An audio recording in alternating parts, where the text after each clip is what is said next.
Okay, you guys, what is up? The King of Lightning is here today to do One Piece episode 601 review. That is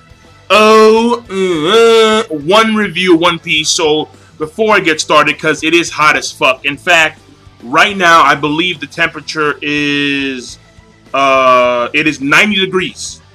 It is 90 fucking degrees. It is hot as shit.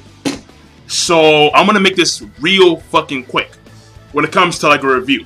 But basically, before I get started, you guys can view the episode for yourself on OnePieceOfficial.com. The link will be in the description down below. Also, you guys can view the preview for episode 602 also in the description down below.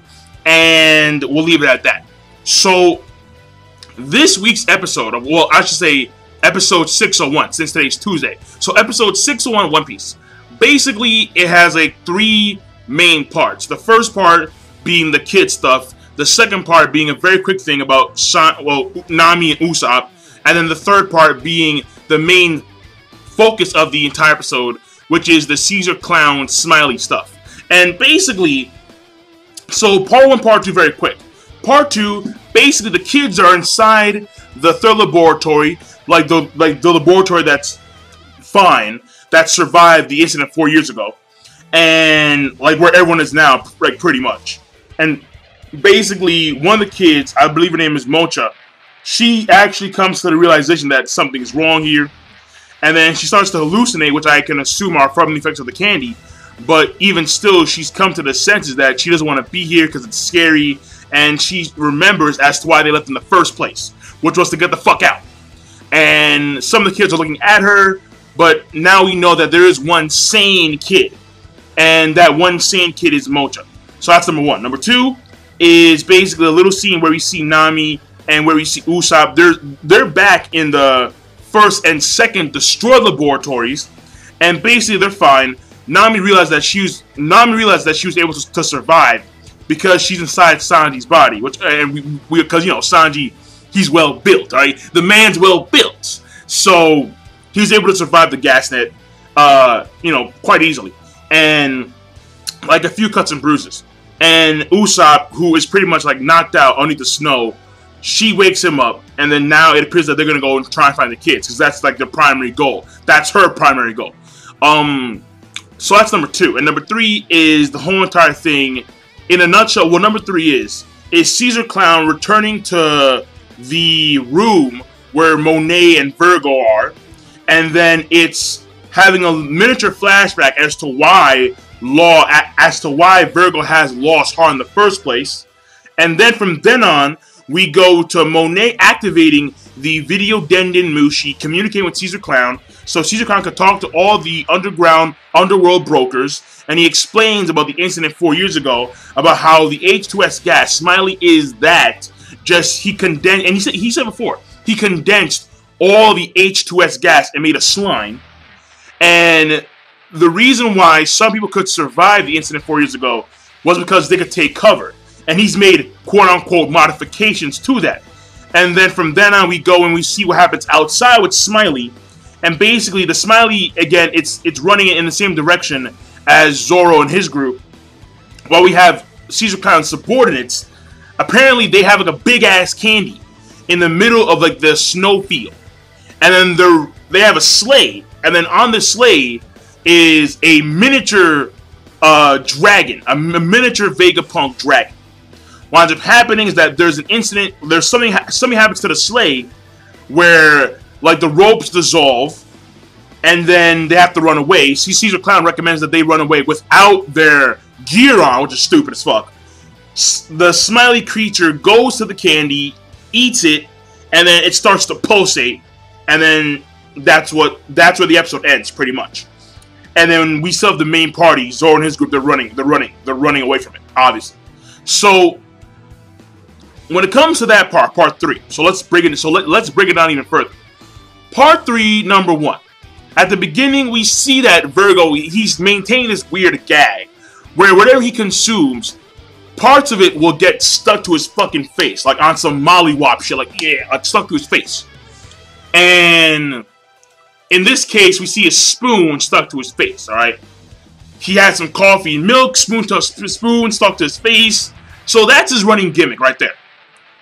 And so that's number one. Whatever, not a big deal. Number two, Caesar Clown comes in there, talks to Monet and Virgo for a little bit, and then basically he turns around, sees Law, and then we have Virgo holding up Law's heart, squishes it, and then Law starts again. It's kind of like having a heart attack. Probably even worse, because someone is like directly like squeezing your heart. And then basically they squeeze the heart, and Law pretty much is rolling around agonizing in pain. And from then on we go to a flashback about Caesar Clown. And we now know why Virgo has Law's heart.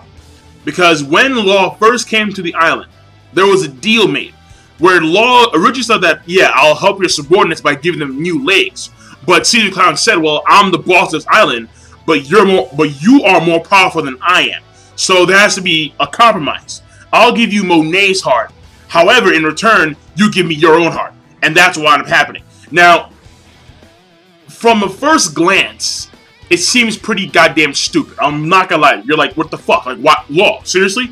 I mean, at that point in time, you could have... Law should have at least argued some other compromise instead with Caesar Clown.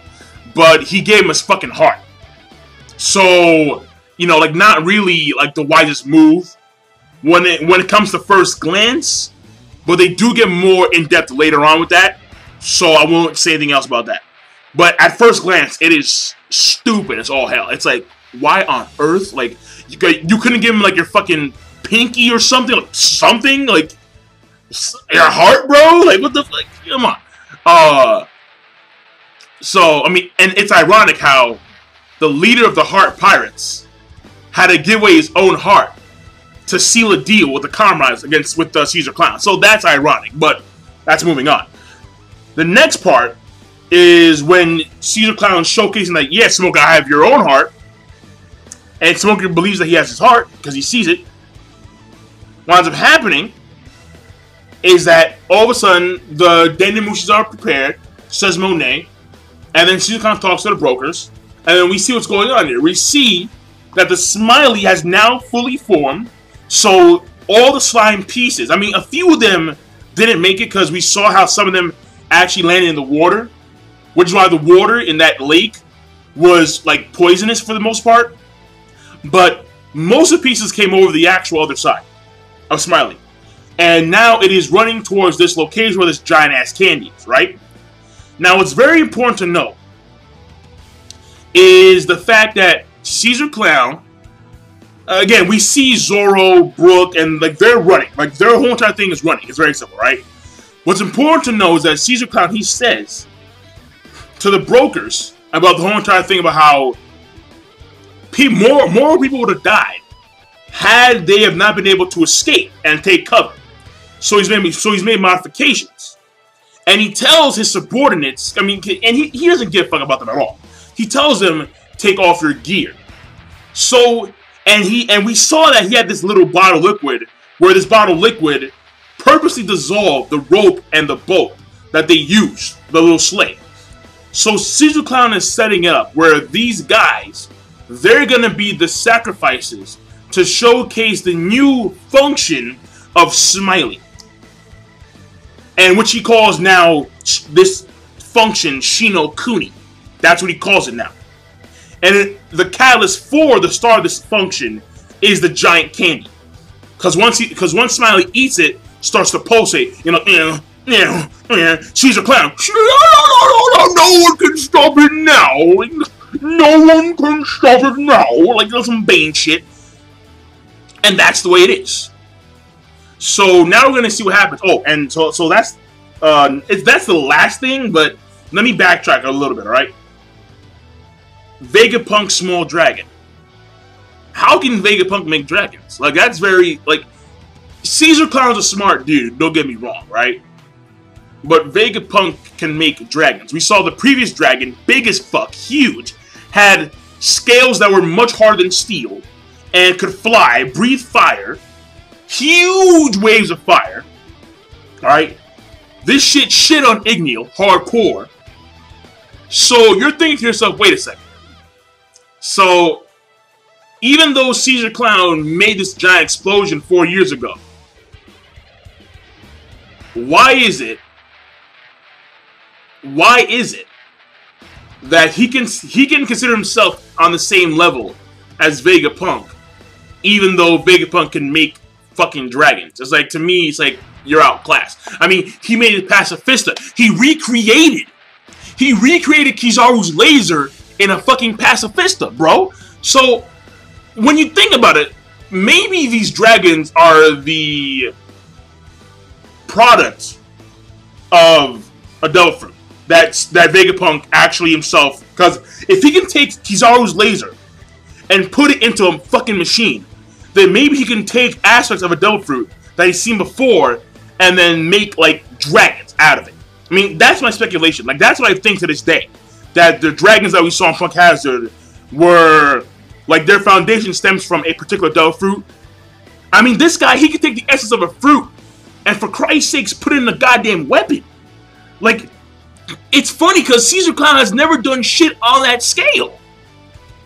But Vega Punk, he's doing the craziest shit. Like, we need to see Vega Punk. Like, I need to see Vega Punk. And I know it's going to be a few goddamn years. Like, when I say years, it's going to be like, oh, shit. Like, I want to say, like, maybe 5-6 years in real life till we get to see Vega Punk in actual One Piece story. Because I really want to see it. Because this man, he's too smart. He knows a lot of things. Like, once he's gonna... I have a feeling that once Vega Punk is gonna come... Actually, no, not a feeling. What should happen is that once he's revealing the story, like, there should be things revealed about the One Piece story that we've always had questions about. And hopefully that's gonna be the case when it comes to Vega Punk's revealing the story. Because I really need to see what this guy does. I really need to see, because Frankie's whole entire character power-up scheme is based on Vega Punk's kid designs. What he thought as, what he was thinking of as a kid, as a child, when he was fucking around and shit. Now he's a grown man. Now he's pulling like the craziest shit. Fuck. Alright. But I'll leave it at that. So, episode overall, I mean, it was okay. It was okay, not bad. Not fantastic, it was okay. The kid thing, to me, is not really that interesting, but it does, I know it gets better later on. And the only people who are not in the Laboratory 3 location are Nami and Usopp. And they're on the way.